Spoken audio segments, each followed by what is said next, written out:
और राज्य में बिजली संकट को लेकर सियासी पारा गरमाया हुआ है। गांवों के बाद अब संभाग मुख्यालयों पर भी बिजली कटौती की घोषणा के बाद प्रमुख विरोधी दल भाजपा ने सरकार के खिलाफ मोर्चा खोल दिया है।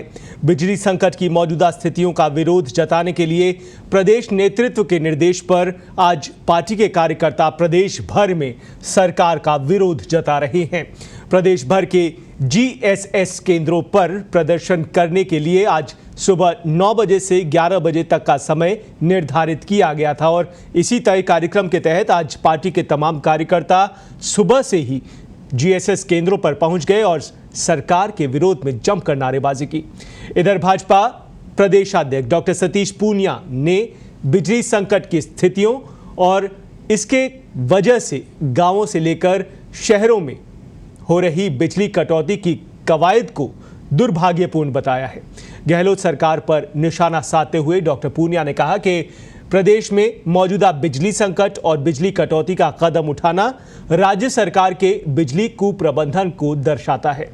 सरकार ने बिजली कुप्रबंधन करके अघोषित कटौती की है, जिस वजह से परीक्षाओं की तैयारी कर रहे विद्यार्थी और आम जनता त्रस्त है।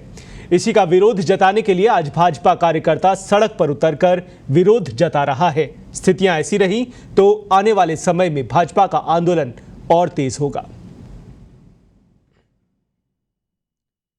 तो आज विरोध प्रदर्शन भारतीय जनता पार्टी राजस्थान इकाई की तरफ से किया जा रहा है। आज राजस्थान के तमाम जीएसएस के बाहर, बिजली घरों के बाहर आज विरोध प्रदर्शन हो रहा है और ये विरोध एक संकेत है कि आंदोलन आगे और तेज हो सकता है। जब यदि स्थितियां सुधरी नहीं हैं तो ये इस धरने प्रदर्शन के जरिए सरकार को घेरने की कोशिश बीजेपी की लगातार चल रही है और हर मुद्दे को जो जनता से जुड़ा हुआ है उसे प्रमुखता से उठाया जा रहा है। जाहिर सी बात है, आने वाले समय में चुनाव भी होने वाले हैं, लिहाजा पार्टी अब हर मुद्दे को पुरजोर तरीके से उठा रही है और ये बिजली का विषय ऐसा है जो आम जनता से जुड़ा हुआ है और वक्त भी अब ऐसा है कि बिजली का संकट गहरा रहा है। राज्य की सरकार को घेरा जा सकता है। राज्य की सरकार बिजली कटौती कर रही है, जनता त्रस्त है, जनता परेशान है और ये मुद्दा उठाने की अब जरूरत पड़ रही है और यही वजह है कि सरकार को चौतरफा घेरने की कोशिश बीजेपी कर रही है। राजस्थान में बिजली संकट गहराता चला जा रहा है और सरकार यहां पर अपनी तरह की दलीलें दे रही है। कोयला संकट, कोयले संकट के चलते बिजली संकट, उधर दूसरी तरफ पानी का संकट। राजस्थान की जनता के लिए स्थितियां बेहद विकट होती चली जा रही हैं। तो आज 2 घंटे का विरोध प्रदर्शन जीएसएस कार्यालयों के बाहर किया जा रहा है। बीजेपी के कार्यकर्ता आज सुबह 9 बजे पहुंच गए थे क्योंकि एक वक्त निर्धारित किया गया कि सुबह 9 बजे से लेकर 11 बजे तक 2 घंटे का ये विरोध प्रदेश भर में रहेगा, विभिन्न जिलों में रहेगा। जीएसएस केंद्रों के बाहर विरोध प्रदर्शन का रहेगा, लिहाजा सुबह 9 बजे से लेकर 11 बजे तक ये विरोध प्रदर्शन बीजेपी की तरफ से सरकार के विरोध में किया गया है। तो बीजेपी का गहलोत सरकार के खिलाफ हल्ला बोल का अभियान लगातार चल रहा है। प्रमुख विषय इस बार बिजली का मुद्दा है।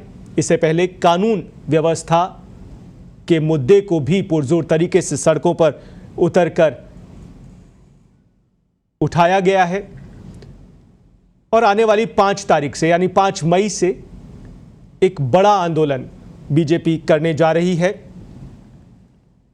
तो ये एक सिलसिलेवार तरीके से विरोध प्रदर्शन करने की कोशिशें की जा रही हैं ताकि सरकार को बैकफुट पर लाया जाए, सरकार को घेरा जाए और ये जो विषय जनहित से जुड़े हैं इन्हें खासतौर से प्रमुखता से उठाया जा रहा है। साफ सी बात है, बीजेपी के नेता मौजूदा परिस्थितियों को दुर्भाग्यपूर्ण बता रहे हैं, सरकार पर आरोप लगा रहे हैं, कह रहे हैं कि ये पूरी तरह से कुप्रबंधन है जिसकी वजह से आज ये हालात सामने आ रहे हैं। अभी फिलहाल अप्रैल का महीना ही चल रहा है।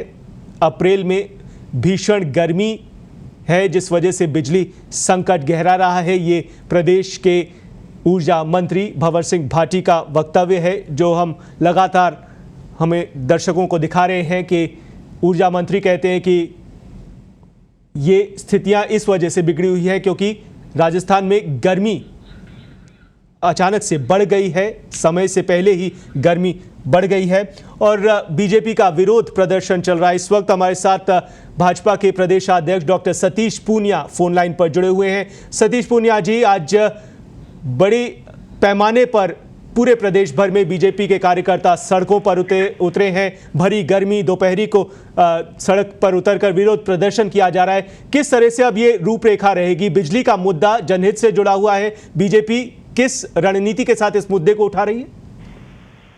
देखिए, एक तो बिजली के बारे में कांग्रेस ने 55 वर्षों प्रदेश में शासन किया और बिजली के मुद्दे पर प्रदेश आत्मनिर्भर नहीं बना, तो इसका सीधे सीधे दोषी कांग्रेस पार्टी है। दूसरा, ये जब बिजली की संकट शुरू हुआ कोयले की कमी के कारण, तो एक कंट्राडिक्शन मुख्यमंत्री के और सरकार के बयानों में साफ दिखता है जी। समय पर कोयला उठाया नहीं, जिसके कारण राजस्थान में कोयले की आपूर्ति नहीं हुई, लेकिन DIPR ये कहता है कि हमारे यहाँ कोयले की कोई कमी नहीं है और हम लोग इसकी आपूर्ति बराबर कर रहे हैं। मुख्यमंत्री अभी इस धरने को लेकर ये कहते हैं कि बीजेपी इस तरीके से धरने करके और कर्मचारियों पर अनैतिक दबाव डाल रही है जी। यानी लोकतंत्र में आवाज उठाना भी उनकी नजर में अनैतिक है और इस तरीके से हम लोग अपनी बात कहना चाह रहे हैं कि बिजली के कुप्रबंधन का कोई जिम्मेवार है कांग्रेस पार्टी और उसको जितनी जल्दी यहाँ पर राजस्थान में बिजली की आपूर्ति को सुनिश्चित करें, ये जिम्मेवारी है उनकी। ये जन घोषणा पत्र में भी वायदा किया था, भाषणों में भी ये कहते हैं कि हम बिजली की दरें नहीं बढ़ाएंगे और बिजली बराबर पूरी सुनिश्चित आपूर्ति करेंगे। तो मुझे लगता है कि हमने लोकतांत्रिक तरीके से आवाज उठाई है और इस आवाज को हम लोग बराबर उठाते रहेंगे। लेकिन पूनिया जी, अब सरकार के पास विकल्प क्या बच जाता है जब बताया जा रहा है कि डिमांड इतनी ज़्यादा हो गई है और आगे से कोयला नहीं आ रहा है, बिजली की आपूर्ति पूरी तरह से सुनिश्चित नहीं हो पा रही है, बिजली कटौती करना मजबूरी बनती जा रही है। आप इसे कह रहे हैं कुप्रबंधन है, समय रहते पहले ही सरकार को चेत जाना चाहिए था? नहीं, बिजली का इसमें कोई दो राय नहीं है कि बिजली का दुरुपयोग भी होता है, चोरी भी होती है, लेकिन ये सब रोकने का कारण खुद सरकार को ही तय करना होता है। दूसरा, बिजली यदि अपने स्टेट के लोगों को देनी है तो दूसरे प्रदेशों से खरीदी भी जा सकती है, जो आज से पहले नहीं लगातार कभी कभी होता आया है। इसलिए तो सरकार को तय करना है कि उसको कैसे मैनेज करे। मतलब कोयले की कमी है, आपूर्ति नहीं हो रही, तो ये सरकार का ही कारण है कि लोगों को, क्योंकि एक पक्ष है बहुत बड़ी संख्या में लाखों बच्चे परीक्षा दे रहे हैं जी, उनको यदि रात को बिजली नहीं मिलेगी तो वो सीधे सीधे अफेक्ट होंगे, नई पीढ़ी अफेक्ट होगी। उसके बारे में सरकार के पास क्या सुझाव है जी? और पूनिया जी, आज पत्रिका ने एक प्रमुखता से खबर भी प्रकाशित की है, शायद आपने भी ये देखा होगा। ऊर्जा महकमे के आला अधिकारियों के कमरों में AC चलते हैं, पंखे चलते हैं, कूलर चलते हैं, तमाम तरह के बिजली उपकरण चलते हैं, बावजूद इसके कि वो अंदर रहते ही नहीं है। इस बारे में कोई प्रतिक्रिया आपकी? नहीं, पत्रिका ने बड़ा सामयिक और सटीक मुद्दा उठाया है और इसको सामाजिक तौर पर भी अभियान बनाना चाहिए कि बिजली की बचत कैसे, और पत्रिका इस पे इनिशिएटिव करे तो हम उसका अभिनंदन करेंगे। लेकिन ये मैं जो मैनेजमेंट की बात कह रहा था, वो पत्रिका ने प्रश्न उठाया, अच्छा है और इसको आगे तक ले जाना भी चाहिए, लेकिन यही मैनेजमेंट है कि बिजली का मिसयूज नहीं हो। इसके लिए सरकार भी जागरूक करे और समाज भी जागरूक हो, लेकिन ये नैतिक जिम्मेवारी सरकार की है। चलिए, बहुत बहुत शुक्रिया सतीश पूनिया जी, आप हमारे साथ फोन लाइन पर जुड़े। बिजली संकट को लेकर आपने अपनी प्रतिक्रिया दी, भाजपा का रुख जताया और तस्वीरें हम लगातार दर्शकों को दिखा रहे हैं कि आज प्रदेश भर में बिजली संकट को लेकर विरोध सरकार का जताया जा रहा है। भारतीय जनता पार्टी के कार्यकर्ता GSS के बाहर विरोध प्रदर्शन कर रहे हैं।